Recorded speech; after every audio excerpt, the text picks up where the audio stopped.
Hello, college football fans, and welcome to episode 93 of College Football Throwdown. I'm your co-host, Alex Schmitz, and today I'm joined, as always, by my dad, Peter Schmitz. Hello, college football fans and Husker fans. Hello, hello.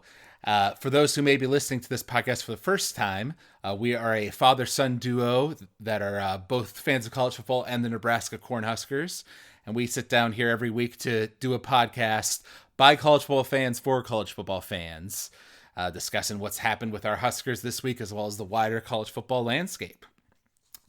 And after the longest, most painful wait that we have ever had to experience, we finally had our first Nebraska football game this weekend, and it was nice to be back, wasn't it? It was. I mean, I genuinely enjoyed just being able to watch those guys go out on the field and play the sport that we love to enjoy and they love to play. And, although the outcome wasn't what we would have desired, it wasn't necessarily a surprise either. Yeah. One interesting thing to note, because obviously the Big Ten that started playing this weekend, everybody is playing with no fans in the stadium. But because most of the time you're just seeing the field and the sidelines anyways, and you don't really see wide shots of the stadium unless, they explicitly show it. And they had the audience noise, pre-recorded audience noise pumping through. That's weird. Well, I don't know if it was just on the TV broadcast or if that was in the stadium too. I believe it is in the stadium too. Okay. Well, at least for the TV experience, I think that does help because, you don't notice as much, that anything is that different. And like I said, until they show the shots of the stands, you see they're mostly empty, then obviously you do. Right. But Right. For the players in the stadium, I know that must come off as feeling much more fake. And, it definitely is a very different vibe for them. Right. I agree. But, they asked the players about that, and the players all basically said, yeah, it's weird. In the moments where you're not playing, the moments when the football isn't being played, that's weird. When you're playing, actually out there on the field, they don't even hardly notice, they're still just trying to do their job. Right. Yep. Which, and that's what you want them to say. You want them to be focused on what they've got to do. So, of course, Nebraska played against Ohio State this week, our tough first game of the season. And the game got off to an amazing start where we got the ball to start the first half and had a drive where in 4 plays we ran it down 75 yards and scored. I was like, oh, man, here we go. This is the start to the season you like to see. Absolutely. I think the whole first half was a game that was competitively played on both sides. And frankly, if we don't, make some blunders, both as a coaching staff and by our players at the end of the half, then we go into halftime 17-14, and it's very much a real game. Right. Because, you may remember near the end of the second half, Ohio State had a good drive, but then our defense stopped them pretty close in the red zone, which forced them to kick a field goal. And then we got the ball back at standard, like at the 20-25. And then we made a really bonehead mistake letting a delay of game somehow happen, which put us back to 1st and 15. And from Correct. there, we just weren't able to get anything going, got sacked, had to punt. And then the following drive by Ohio State, our defense wasn't able, they didn't have much time to rest. So they weren't able to slow them down too much. And then they came in and scored. And then all of a sudden, Ohio State's up by 10 points going to the half. Whereas if we had just gotten 2 first downs and run out the clock and gone to halftime down by 3, I think that would definitely be a big victory, for the team. But right. That and it might have inspired some different, approaches to the second half in terms of what kind of play calling you could do, what kind of defense, confidence you had, those kinds of things. Because then they came out, of course, because we received the ball first to begin the game, they got it for the beginning of the second half, and they were able to move down and score. And now it's not a 10-point, 17-point lead, and now you're in trouble. Right. And Um, there were some two questionable penalties that were called against us in that whole sequence that helped Ohio State yes, out, that I'm sure many Nebraska yes, fans will point out, and legitimately. However, I come back to the fact that we made the first mistake by that stupid delay of game. And as the announcers pointed out, we kind of struggled whenever we had something kind of bad go against us on that first down play, and we were on second down and long then or whatever, right, because then, we needed to kind of pass it long and we were struggling to do right, that. But when we were right, able to do what we were doing, get a little yard run, like get 5 yards on a first down run, then from there, our offense really got into a good groove. And even in the second half, there were some drives where we were moving the ball against them oh, nicely, only to absolutely. then fumble it.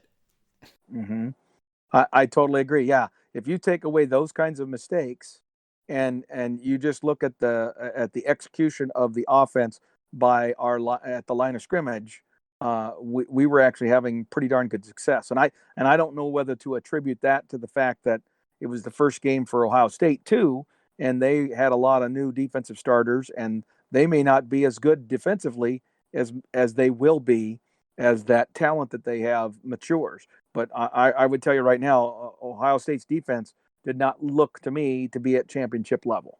Right, their offense looked pretty damn good, but their defense did not. Now, and I would say something else about how their offense looked against our defense. People are really kind of ripping our defensive performance in some circles, but and I would absolutely agree that there's a lot criticized about how we played defensively, because you can't ignore the fact that Justin Fields, the Ohio State quarterback, had one incompletion, and frankly, that was a dropped ball. So I mean, there was not one play in which one of our defenders or our defensive pass rush could have sufficiently disrupted the pass to where it would fall incomplete. They did hit the ball a couple of times on getting their hands up, but the guy still caught it. Yeah. So I mean, and some of the catches, including some spectacular touchdown catches, were made by the receivers from Ohio State. They just have phenomenal talent. There's no doubt. But we were playing an awful lot of off zone. Basically, we were giving them a lot of cushion. We were keeping everything in front of us, and we were not pressuring them. Now, the logic of that was to when you play zone, it gives you two things, and then you're giving up something, right? When you play a zone, you're giving up, in many cases, the ability to be physical with the receivers and knocking them off their routes, and you're giving up being close to a receiver, as you man-to-man cover them, right? When you zone cover, you're covering a space, and the hope is that because of that, your players can be looking into the backfield of the offense from the snap of the football. They're not focused on that individual one-on-one matchup with the receiver. So their ability to be a part of the running game, stopping the run, is much better when you're playing zone. You can attack the line of scrimmage much quicker and much more effectively. And the hope and expectation is, if you're playing a zone, that you're going to be able to potentially confuse the quarterback from the offense, and or have him throw into a space where he doesn't see everybody that's in the zone. And then one of your defenders steps in and has an interception. So a zone is designed to increase the number of turnovers you get in the form of interceptions, um, in exchange for maybe giving up some of those shorter pass plays. It's also going to make sure that the other team has to march it down the field. There was one or two big pass plays, and that was just great execution by their quarterback. In fact, the first one, the one where he threw it deep and he drew our safety up with a great fake, was the play after he had gone down on a knee and they didn't call it. You remember that Oh, play yes, where yes. where he was scrambling around We basically were getting pressure on him, but he was able to twist and turn and ended up converting a negative play into a somewhat positive play for them. But the thing that was significant about it is that positive play shouldn't have never happened because he was on his knee, and they did not even review it. And then it was like whatever it was, third down and a foot after they placed the ball wrongly in the spot where he eventually was tackled. Um, but they didn't even review that play.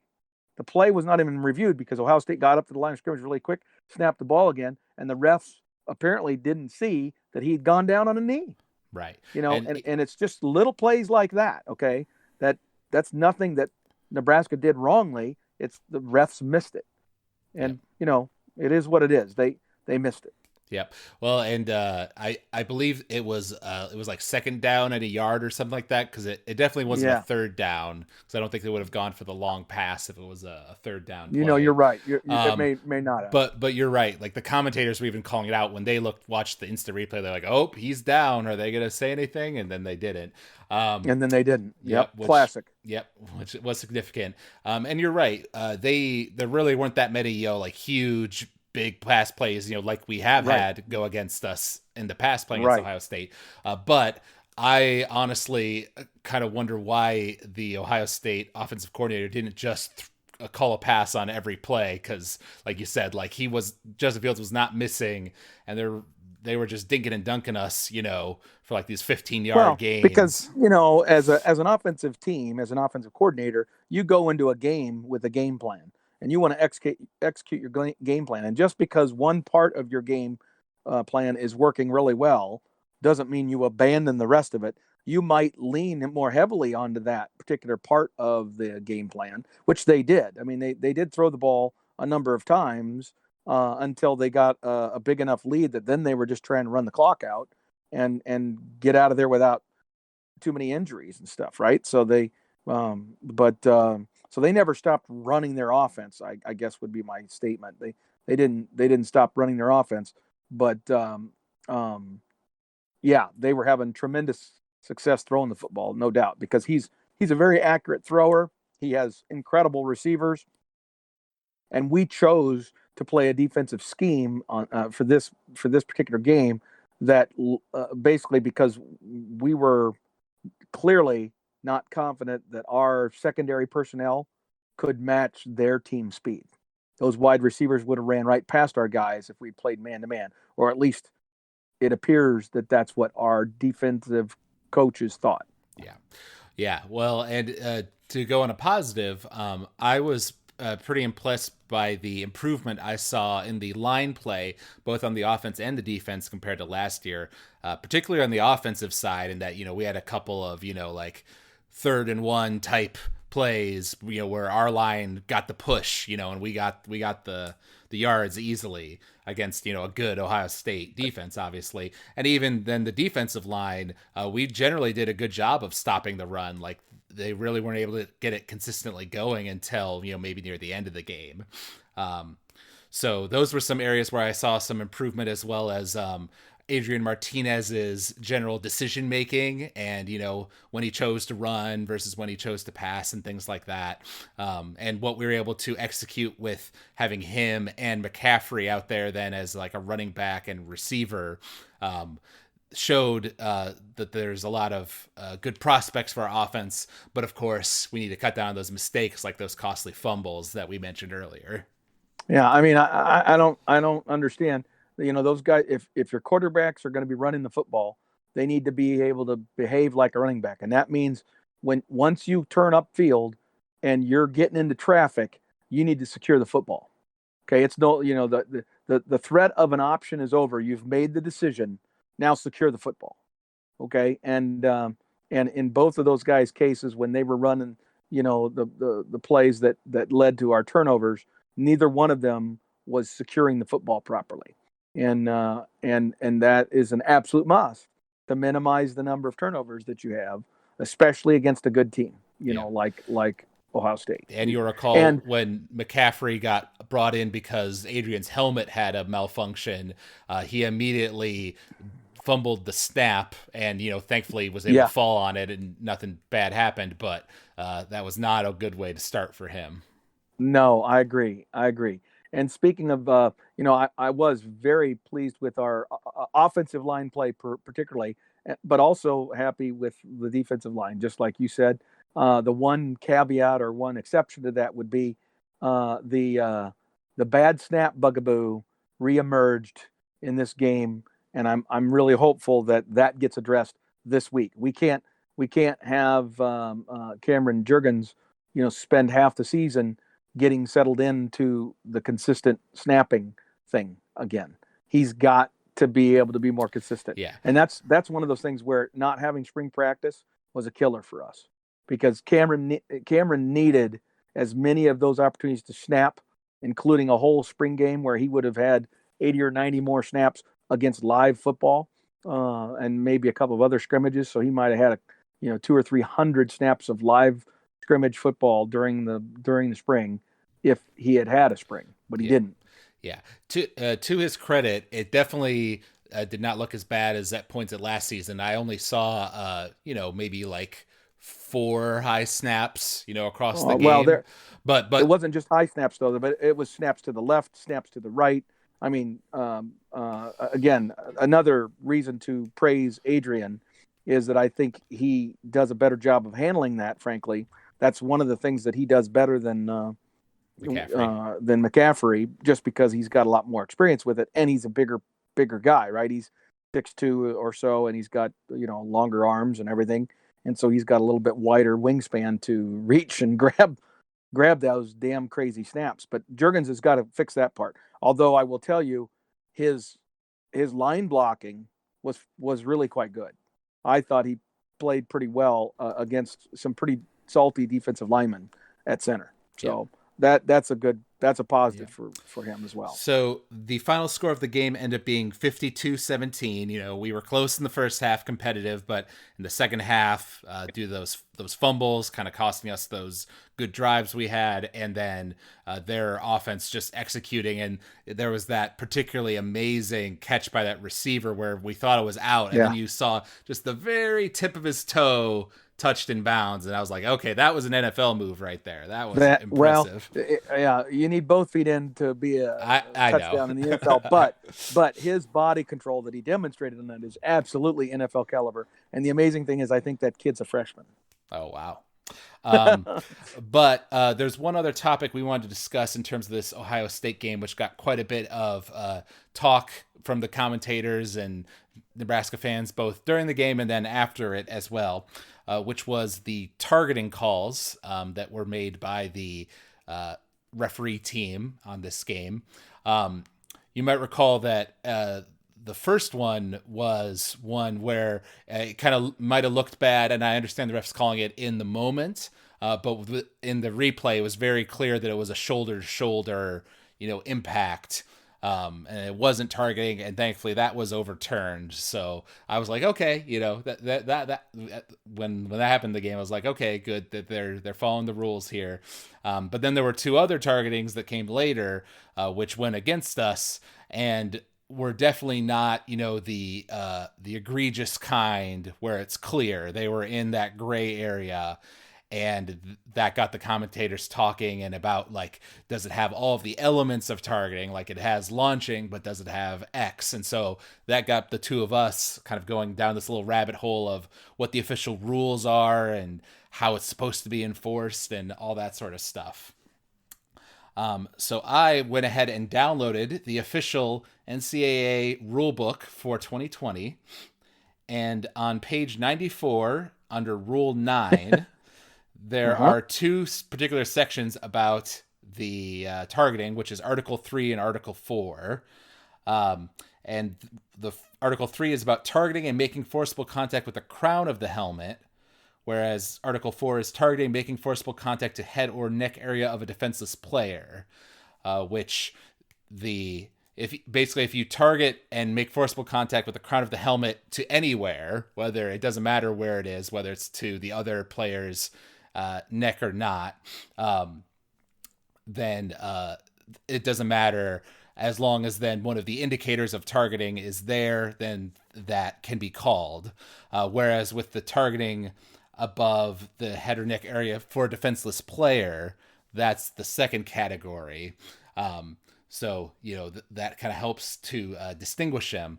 But the most important part is that because there's certain rules for what a defenseless player is. We can go into that, but I don't want to.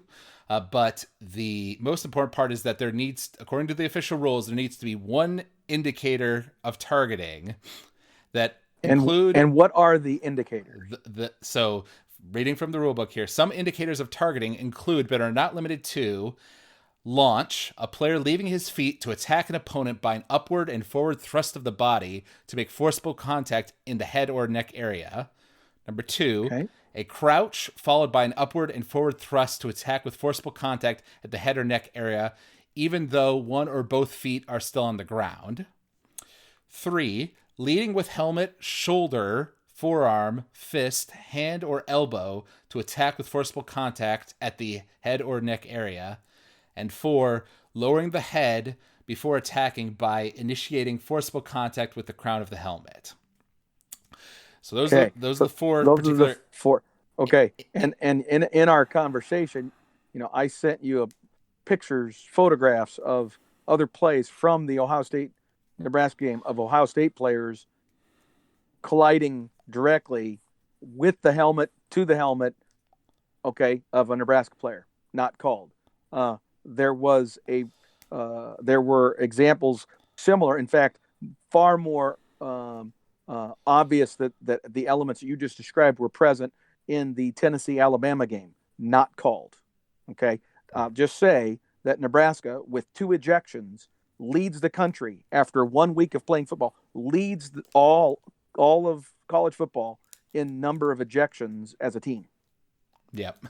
And so what does that tell you about either, number one, you're telling me that Nebraska's that much worse than everybody else, even though some of these other teams have already played 6 freaking games, right? They're in week 6, week 7, whatever, and we're in week 1, and we get 2 of our starters ejected because of that. And both of them are arguably wrong calls. And in fact, there were a number of people, including not only the broadcasters, Gus Johnson and Joel Klatt, but they're the Fox Sports broadcast team's refereeing expert also suggested that the call was wrong. And then past players like Reggie Bush, Charles Woodson from Michigan, Damon Benning, of course, from Nebraska, Rob Zadiska, Bill Shammert, all saying, how the hell are you supposed to tackle?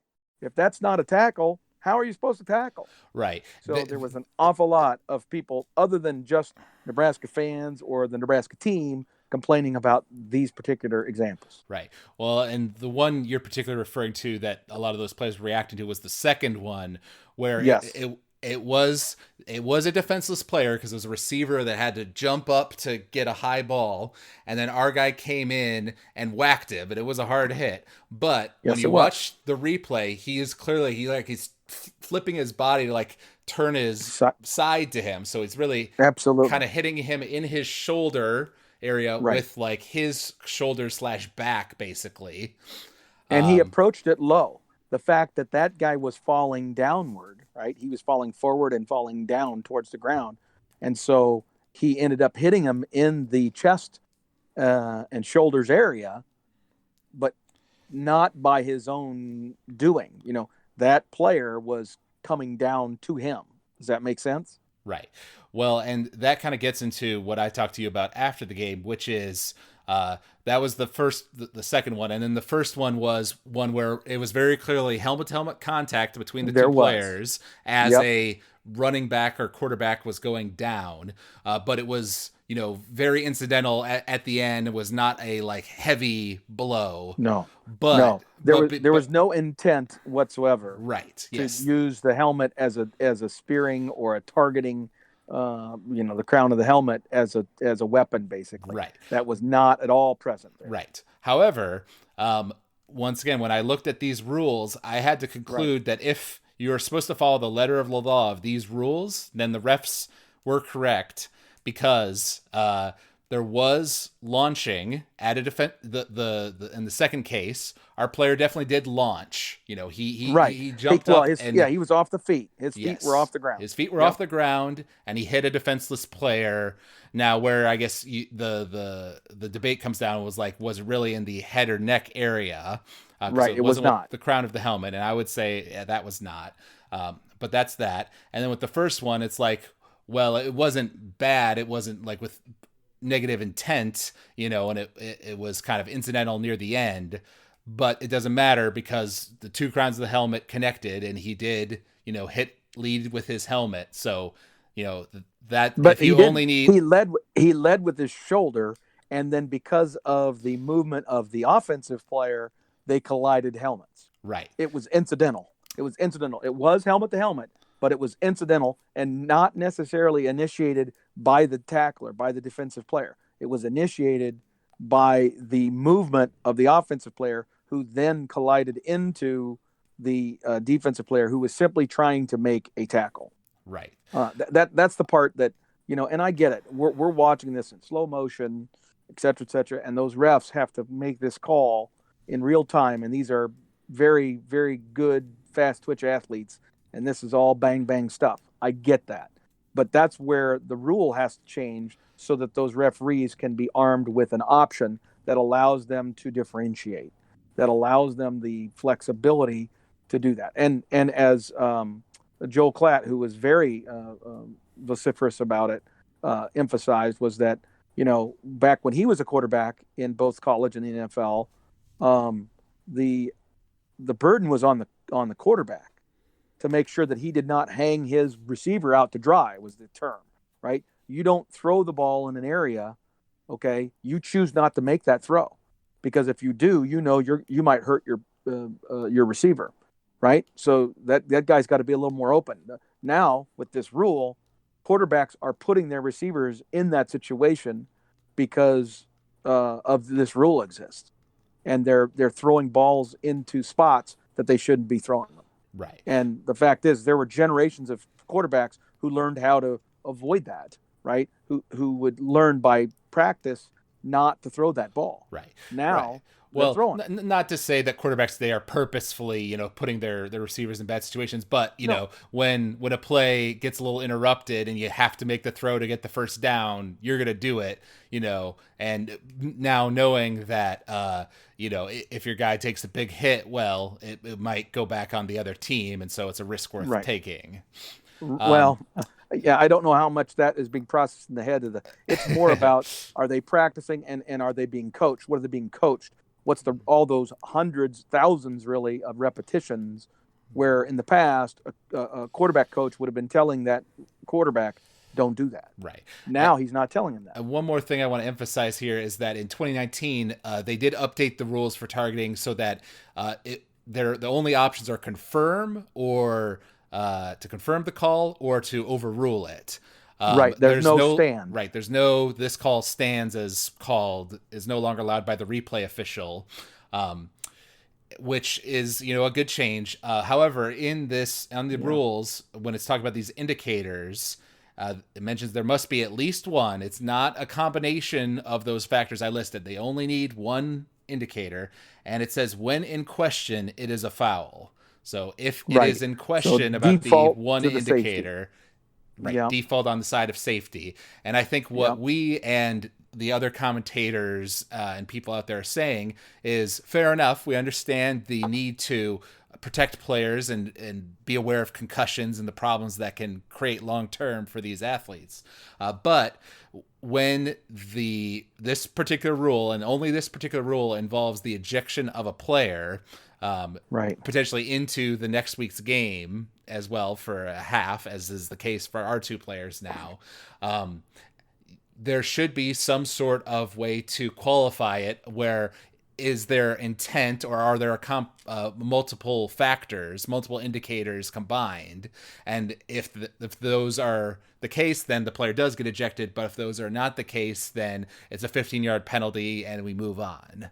I think something like that. But the player doesn't get ejected. Right. Yeah, the player does not get ejected. There should be an option there should be an option where you can still have the penalty for, you can call it something else, excessive roughness or something like that, or you could give it another name, whatever, but give the referees another tool in the toolbox, so to speak, that they can use for those in between calls that they feel they need to have, uh, or give better definition to the rule so that they can differentiate the ones that are incidental and part of the game, and none of those intents or circumstances were present that we needed to protect, and it just happened. It just happened, Right.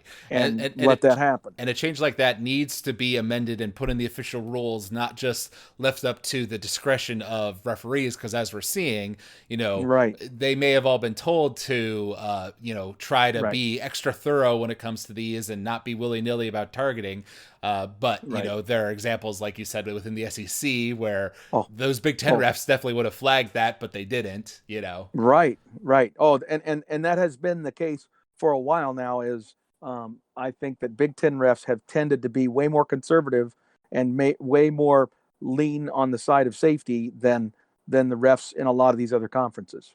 Because the amount of that I saw, again, I could go back to the previous week's Alabama game, which I watched, and to the Alabama Georgia game is what I'm referring to, and and oh my gosh, there were 3 or 4 hits that absolutely could have fallen into these categories. So anyway, I know we've spent more time than we probably intended to already on this, but Yep. it's one of those things that definitely needs to be addressed.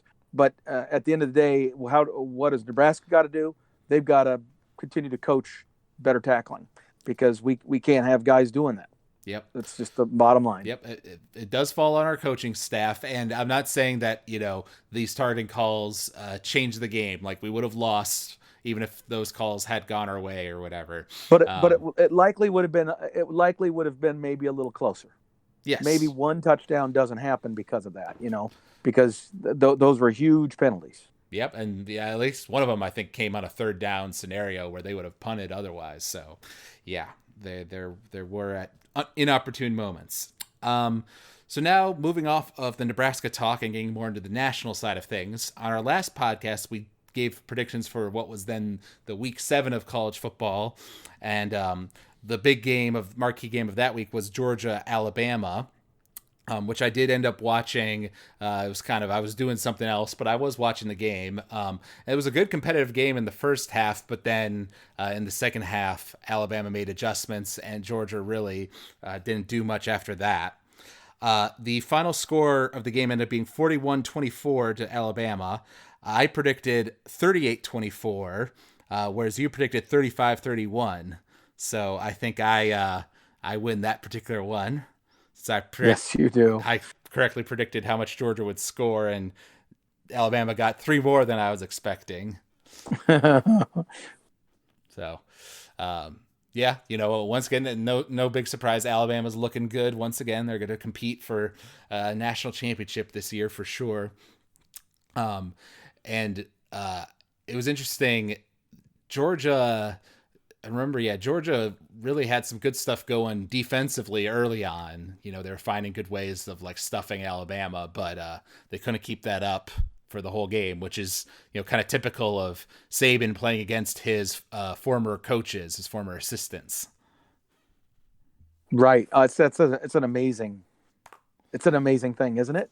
Yeah, because they showed a stat that he was 7-1 against Kirby Smart or something like that. He said, I think that's true, and I think he's like 23-1 against former assistants. I mean, it's crazy. Like, I think Kirby Smart's the only one that's beat him. If it, you know what I mean, it's just ridiculous. It's like Right. he's got some voodoo spell over him or something. Yeah. And we also predicted the LSU Florida game. However, that game actually didn't end up going down, I believe, because Florida had a serious COVID outbreak within their team, and thus were not able Right. to play the game. Yep. Which that's something that we're gonna have to deal with this season, as we kind of Exactly. go along. Well, and there's a developing situation, and we'll get to that a little bit later when we start talking about Wisconsin along these same lines. Yep. So, um, And one other shock was that South Carolina beat 15th ranked Auburn in that week, 30-22.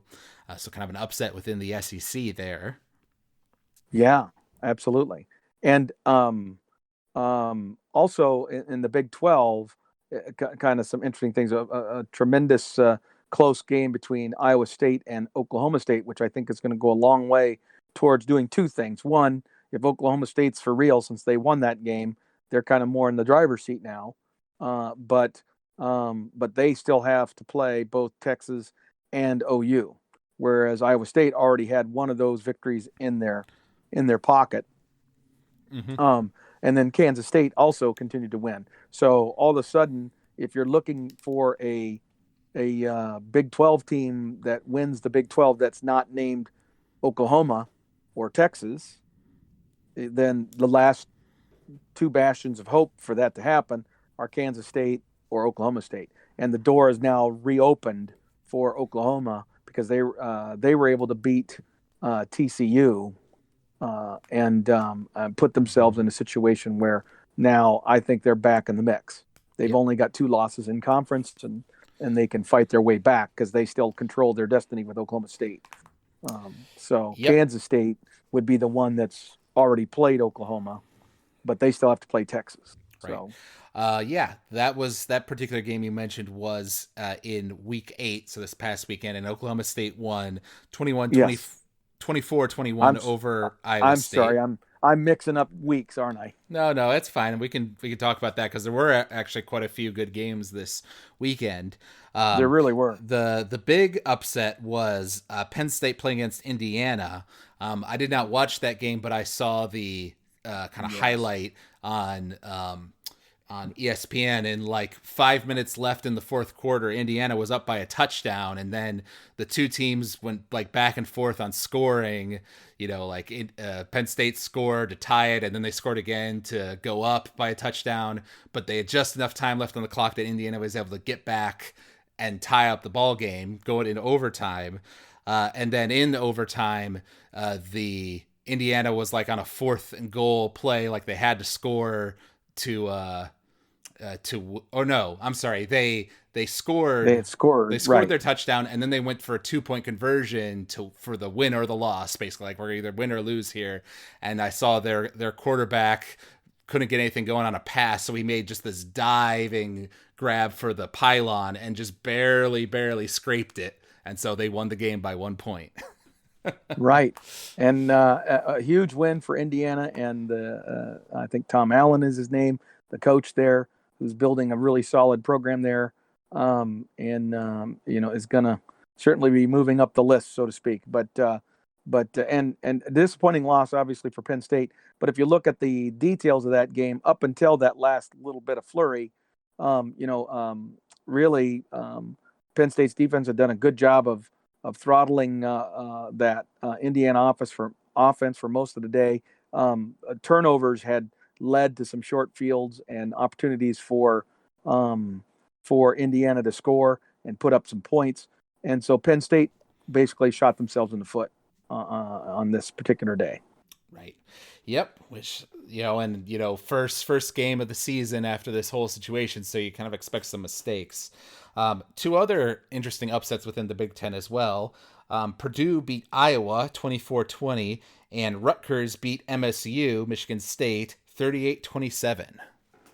Right, and that's probably the bigger eye opener for me was the second one. I mean, Purdue and Iowa are two good football teams that were just really battling it back and forth at each other. I mean, that was a tight game the whole way. But the surprises to me for the Big Ten were that Rutgers really handling Michigan State pretty soundly, right? I mean that was a game in which Rutgers was in the lead for the majority of the game, if not the whole game, and seemed to just flat out win the game. They were the better team, Yep. not like the Penn State game. Yep. And then the other one that surprised me was Northwestern absolutely smashing Maryland, which surprised me a little bit too. I did not expect. Number one, I know that Maryland has some real talent, so I was a little surprised they didn't put up more of a production as a football team, and Northwestern's ability to put that kind of offensive production together. They couldn't do that last year. So the transfer quarterback from Indiana, ironically, Ramsey, is the real deal and changes the equation for Northwestern, because they have what everyone knew going into the season was going to be one of the best defenses in the league, and now they obviously have some talent at the quarterback position that they have not had in the past. Yep. All right. Yep. Well, putting them as more of a threat on the calendar, as it were, and looking ahead Yes. to next week's games in Week 9, there are another couple good ones in the Big Ten, as well as the Big 12. Ohio State plays against Penn State, which was billed to be this, big top 10 matchup. But Penn State, Right. of course, dropped down in the rankings pretty bad after their opening Right. with a loss. And then there's the classic from our state, Michigan versus Michigan State, Yes. which is And always. Michigan looked really good in a victory against a pretty talented, at least talented offensively, Minnesota team. Mm-hmm. So Yep. And then, as you mentioned earlier, Oklahoma State plays against Texas, and they're kind of in control of their own yeah. destiny right now in the Big 12. They're undefeated Right. so far. So, It, yep. If Oklahoma State can find a way to win that game, boy, that will be a huge step. But Oklahoma State's been in this situation a number of times over the years, and they've found a way to screw that up. So okay. until they actually can get over that hump, I can't quite be a believer, but I'm hopeful. I'm You're hopeful that this is a year that they can do it, because I sure would love to see someone other than Oklahoma coming out of the Big 12 and being significant, maybe in the college football playoff. All right. Cool. So Well, let's go ahead and yeah, give some predictions then, which we always like to do. What do you okay. think on that Ohio State Penn State game?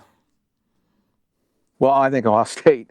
I think Ohio State is gonna win that one. I think really we were a warm up for them. We did not match up athlete for athlete. This is a game in which they're going to play a team that can match them athlete, not athlete for athlete, but certainly more closely than we did.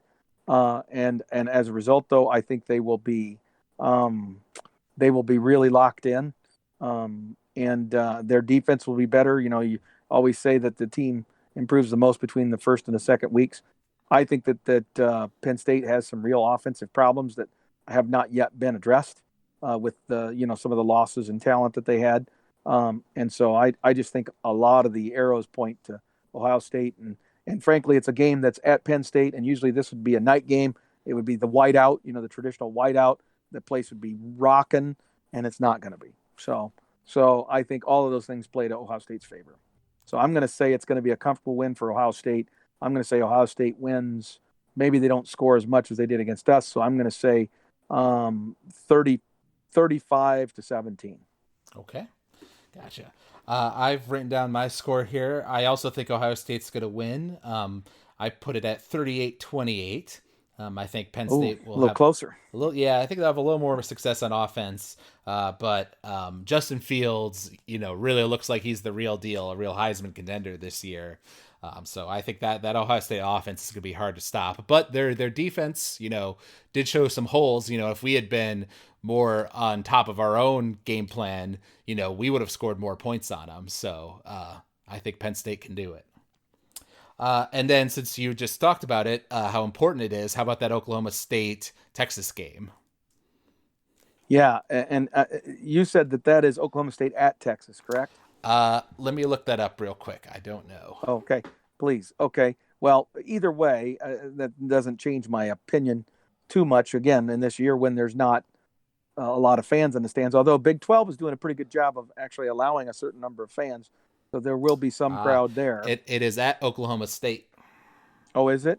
Yep. Okay, then that makes me even feel better about my prediction that Oklahoma State's going to win this year. And the reason is because I think Oklahoma State's got some really solid offensive talent.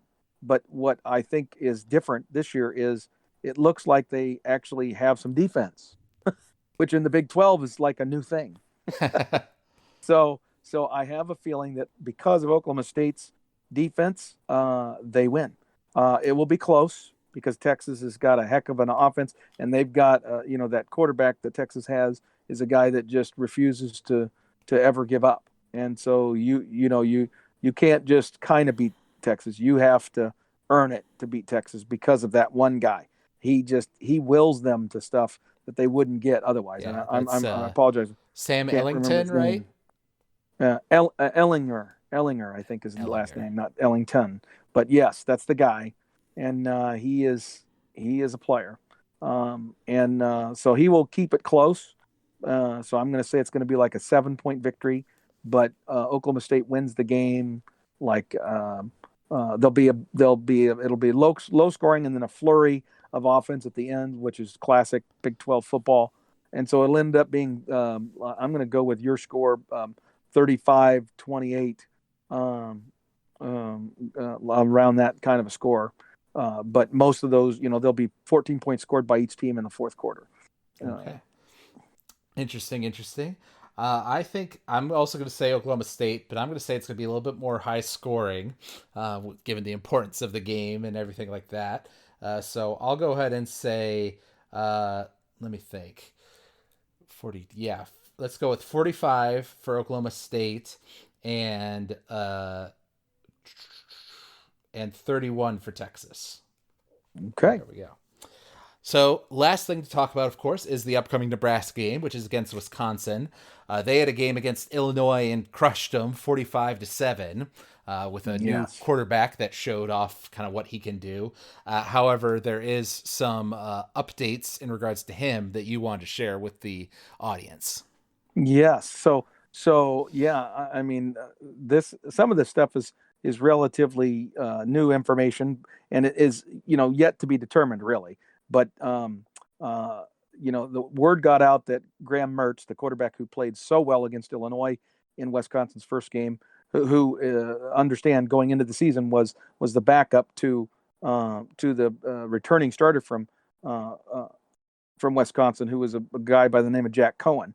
And Jack has an injury, I think, to his foot, and so he's going to be out for a while. So then Graham got his first start, and he played perfectly. The guy was phenomenal, and he is a very talented quarterback. And it kind of pisses me off how talented that guy is. He really played well, and scares me given the fact that he's a redshirt freshman. But then after the game on Sunday, they announced that, or they didn't announce. Some people got word through social media channels that he had tested positive for COVID. No confirmation from Wisconsin because they don't share specifics of specific players unless and until they have to, right? Which is because of the Big Ten rules. If in fact Mertz is COVID positive, he's going to have to sit out for 21 days. He's going to miss not only this Nebraska game but the next two games as well. And that will be really rough. And here's something that's new just within the last hour: the third string quarterback Chase Wolf did not practice today. So I don't know what the deal is there, and no one seems to know. But Graham Mertz wasn't there, and Chase Wolf wasn't there, who's the third stringer. So they might be looking at having to play their fourth string quarterback. Yeah, I don't know. So who knows? And you begin to wonder if Wisconsin, what's going to happen there if those turn out to be true. Now, as Scott, I'm kind of with Scott Frost on this. Until these guys show up on the list of truly, having confirmed COVID, the antigen test is already showing itself to only be about 65% to 70% accurate, meaning that it's set Mm. up and kind of designed to be quick and easy, but it also means that there's a propensity for false positives. Yeah, I Um, forget on our previous podcast if at that point Nick Saban had tested positive for COVID at that time, but he then took several tests after that that all kept showing up negative and was showing no symptoms, and thus they kind of realized that the first test was probably a false positive, and so he ended up being allowed to coach in that game against right. Georgia. See, and they don't have the protocols in place that the Big Ten does.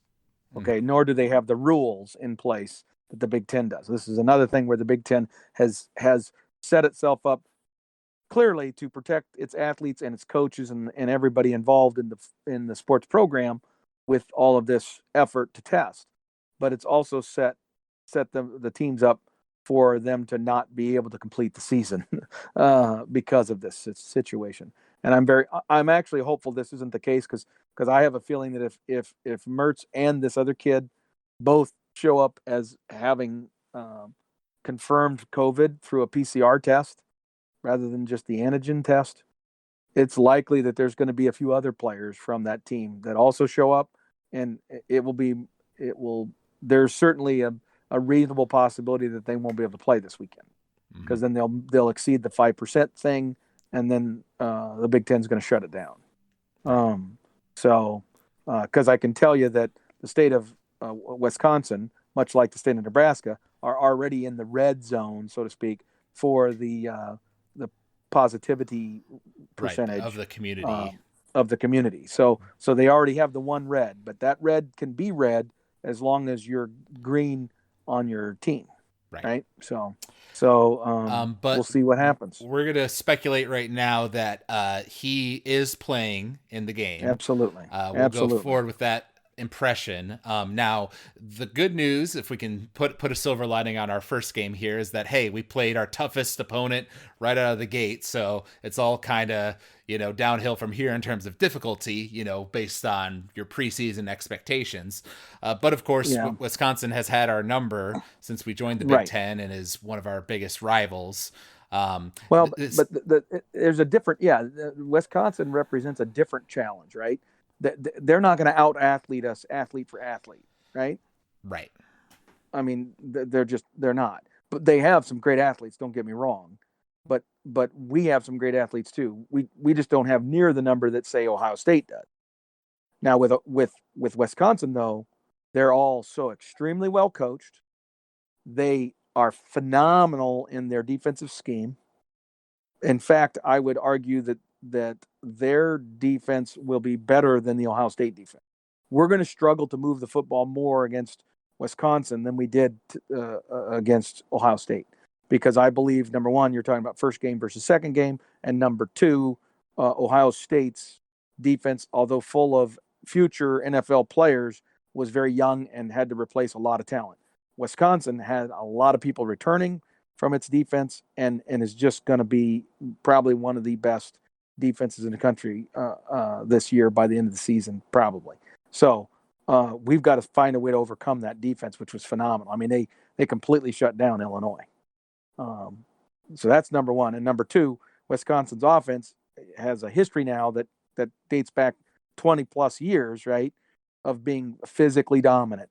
And that's not what Ohio State tried to do to us. Ohio State just out-athleted us. Well, this team is going to line up, do some great play-action passing, and just beat the hell out of us. And that's a whole different animal, right? So you can't. You almost have to throw out the Ohio State game from a defensive standpoint and say, can our guys line up and play smash mouth football with Wisconsin for 4 quarters? Right. And I don't know. Right. Well, I would say I definitely have more confidence in that compared to last year after what we saw in the Ohio State game, that we were playing with some physicality, it seems like just the overall like mentality of the team, like we weren't getting, super down in the dumps even when we were behind, the players were still playing hard, which was good to see. But with Wisconsin, they've always had great running games, and they always have an amazing running back every season, it feels like. But with this new quarterback, presuming that he plays, now they might have a really solid passing threat as well, beyond what they've had in the past. And that combination could present a real problem. So I personally have more hope based on what I saw that our offense will be able to get stuff going, and get some points scored. But the defense was just so unable to protect the pass against Wisconsin. That's what against Ohio State. That's my main concern going to the Wisconsin game. Will we be able to slow them down enough to pull out a W? Right. And now keep in mind, we're going to be doing that with half of our secondary out for the Yeah. first half. Yeah, So, thanks to the and they targeting. they do such a good job, and Merch did such a good job of play action passing, and their tight ends were running wide open. Their receivers were running pretty wide open. I mean, his passes. One of the reasons he was so successful was it was pitch and catch. Man, he was just throwing the ball to, whoever, pretty easily. And that tight end had a spectacular game, and clearly is a very good receiver. Yeah. So So, I'm very concerned, very very concerned. yep, but hey, well, once again, like if we were looking at this before the season, a month ago, we would put most people would put both Ohio State and Wisconsin as losses. So we're True. playing with nothing to lose here, whereas they do have things to lose because they're contenders for winning the Big Ten and that sort of thing. So let's go in with that mentality. We're playing at home in Lincoln. Yep. So what are you thinking in terms of score for this upcoming Okay. game? Before the suspensions and immediately after the Ohio State game, I would have probably said, you know what, I liked what I saw enough. If I knew I had all my players, that I would have said, I think we can play with Wisconsin. As time has gone on here in the last 48 hours, I've become less confident. So regretfully, I'm going to have to say that, especially because apparently our talented, our athletic receivers, our guys with the pure athletic talent at the receiving position have not yet matured enough to be able to see the field. Whether it be for reasons that they don't understand the offense or they don't have the maturity to and discipline to not make enough bonehead mistakes within their assignments, whether it be going on the wrong route or blocking the wrong guy or just not being physical as a blocker, whatever the reasons are. Our talent is not on the field. Our guys that make minimal mistakes are on the field right now. And until I see that group of personnel change, I think that hamstrings our offense considerably. And I need to see a game where we actually let the dog out, so to speak, with some of that talented receiving core before I can ever believe that we could compete against a perennial top 20 program like Wisconsin and win. So I'm going to have to pass and say Nebraska plays hard. Nebraska plays better and shows, like they did against Ohio State, examples of how we're better than we were last year and that we're on the come. And, that we have some youth movement going on and all those kind of good signs. But at the end of the day, we don't have enough offense or enough defense to outscore Wisconsin, that's what it will take. We would have to find some way to outscore Wisconsin because I think Wisconsin's going to score quite a bit on our defense. So I'm going to say we lose. I'm going to say it's going to be close for maybe 3/4. I'm going to say we're going to battle with them like we often do to halftime, and then sometime in the third quarter, Wisconsin's going to just make the decision to shift it into low gear, run the football 25 times in a row, and we're not going to be able to stop them.